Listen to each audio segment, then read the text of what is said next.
तीन बहनों की लालची भाभी। करिश्मा, रेशमा और मनीषा तीन बहनें हैं। उनका एक भाई भी है, मयंक।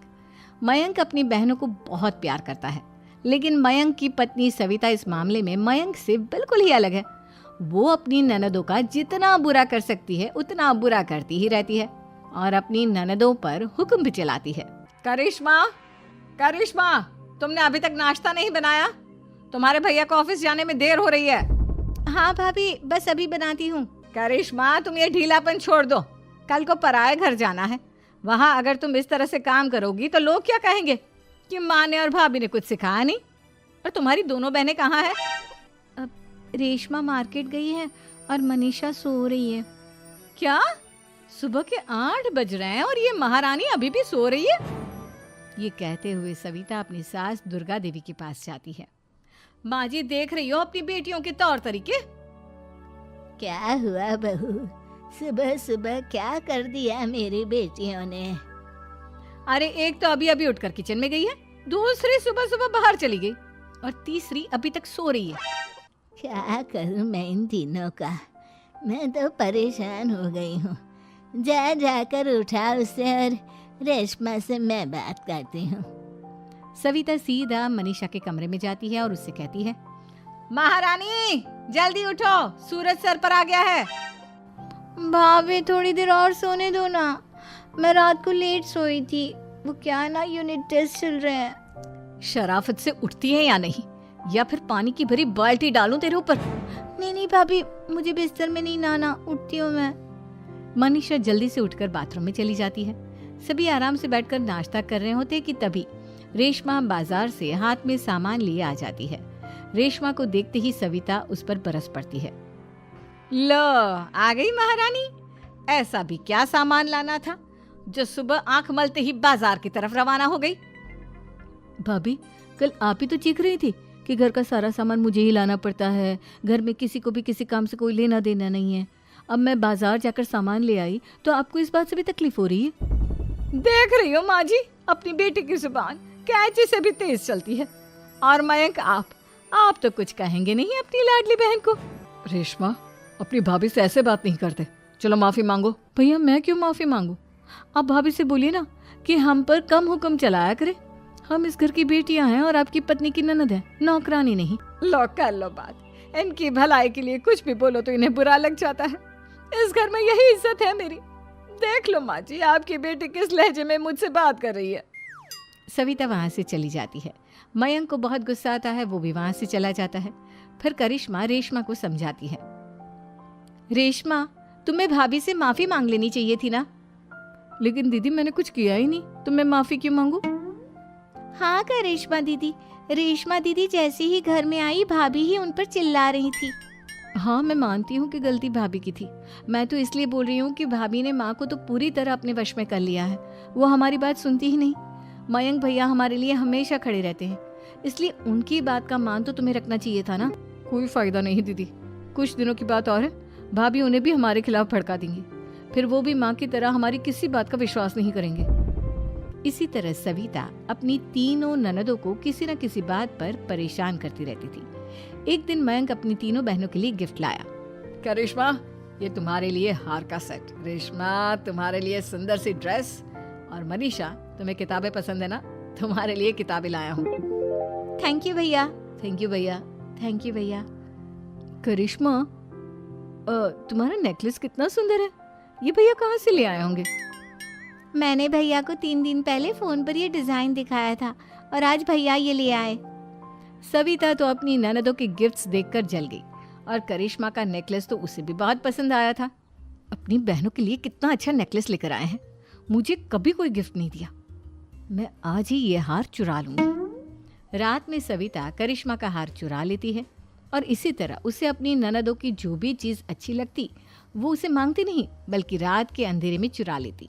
इसी तरह दिन बीतते गए और सविता ने मयंक के दिल में भी उसकी बहनों के लिए नफरत पैदा कर दी। एक दिन मयंक ने करिश्मा और रेशमा के लिए रिश्ता देखा और ये बात उसने घर में सबको बताई। माँ, करिश्मा और रेशमा के लिए बहुत अच्छा रिश्ता आया है। वो लोग कल इन्हें देखने आ रहे हैं। आप और सविता मिलकर सारी तैयारी कर लेना। ये सुनकर करिश्मा और रेशमा खुश हो जाती हैं, लेकिन सविता सोचती है, अगर इन दोनों बहनों की शादी हो गई तो घर और बाहर का काम कौन करेगा? मनीषा तो एक नंबर की कामचोर है, उससे तो किसी बात की उम्मीद लगाना ही बेकार है। मुझे इस शादी को रोकना होगा। अगले दिन सभी लड़के वालों के स्वागत की तैयारी करने में लगे होते हैं। तभी मयंक अपनी बहनों से आकर कहता है, तैयार हो गई तुम दोनों? देखो दोनों लड़के बहुत अच्छे हैं, मैं कोई कसर नहीं छोड़ना चाहता, इसलिए तुम उनके सामने अच्छे से बिहेव करना और अपनी भाभी से लड़ने मत लग जाना। करिश्मा, तुम वो नेकलेस पहन लो ना जो मैं तुम्हारे लिए लाया था। भैया मैं बहुत देर से वो नेकलेस ढूंढ रही हूँ, लेकिन मुझे मिल ही नहीं रहा। क्या तुमने नेकलेस खो दिया? तुम्हें पता भी है वो कितना महंगा था? तुम कोई काम ढंग से नहीं कर सकती। मयंक गुस्से में वहां से चला जाता है। थोड़ी देर बाद लड़के वाले भी आ जाते हैं। वो दोनों बहनों को पसंद कर लेते हैं और रिश्ता पक्का हो जाता है। लेकिन सविता के दिमाग में तो कुछ और ही खिचड़ी पक रही थी। वो पंडित जी के पास करिश्मा की कुंडली लेकर जाती है और उन्हें पैसे देकर करिश्मा की कुंडली बदलवा देती है।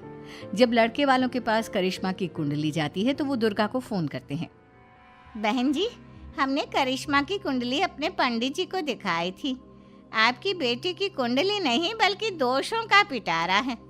देखिए, मैं और मेरे पति इन सब बातों में बहुत विश्वास करते हैं, इसलिए हम आपकी बेटी से अपने बेटे की शादी नहीं करा सकते। इस तरह करिश्मा का रिश्ता टूट जाता है और सभी घर वालों को बहुत दुख होता है। अब कविता सोचती है, चलो करिश्मा का तो रिश्ता टूट गया, अब रेशमा का भी रिश्ता तोड़ना है। क्या करूं? अब सविता आवाज बदलकर किसी अननोन नंबर से रेशमा के होने वाले ससुराल में फोन करती है। हेलो, मैं कौन हूँ कौन नहीं ये आपके लिए जानना जरूरी नहीं। बस इतना सुन लो कि रेशमा का 2 साल से किसी के साथ अफेयर चल रहा है। बस रेशमा का रिश्ता तोड़वाने के लिए सविता का इतना कहना काफी था। अब रेशमा का भी रिश्ता टूट गया। मयंक और दुर्गा देवी ने रेशमा को खूब खरी खोटी सुनाई और उससे बार बार उस लड़के के बारे में पूछने लगी। आप दोनों मुझे क्यों परेशान कर रहे हो? अरे कोई लड़का होगा मेरी लाइफ में तो मैं बताऊंगी ना, जब कोई है ही नहीं तो कहाँ से लाऊं मैं कोई लड़का? तो तेरे होने वाले ससुराल वालों को फोन किसने किया था? माँ मैं नहीं जानती किसने फोन किया था, मैं सच कह रही हूँ। मैं तो पहले ही कह रही थी इसकी लगाम खींच कर रखो, लेकिन मेरी सुनता ही कौन है। आप चुप रहिए भाभी, ये सब आपका ही किया धरा है। अब तीनों बहनों को विश्वास हो जाता है कि ये सब उनकी भाभी ही कर रही है। तीनों बहनें अपनी भाभी को सबक सिखाने के लिए एक वकील कर लेती है और घर में हिस्सा मांगना। देखो भैया, माँ बाप की जायदाद में जितना बेटों का हक होता है उतना ही बेटियों का, इसलिए इस घर के 4 हिस्से होंगे और हमें अपना हिस्सा चाहिए।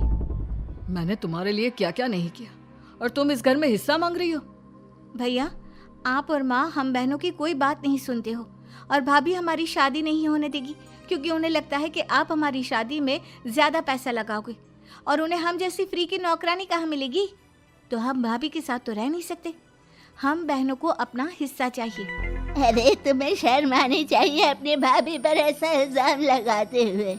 वो तुम्हारे बारे में कितना सोचती है। हाँ माँ, भाभी हमारे बारे में बहुत सोचती है। दिन रात बस यही सोचती रहती है कि किस तरह से अपनी तीनों ननदों को परेशान करूं और कभी मुझे पढ़ने भी नहीं देती। दोनों बहनों का रिश्ता भी तो इन्होंने ही तोड़वाया है और रात में हमारे कमरे में आकर हमारी चीजें भी चुराती हैं। इसी तरह सविता की तीनों ननदें अपनी बात पर अड़ी रही। अब कोर्ट में तारीख भी शुरू हो गई।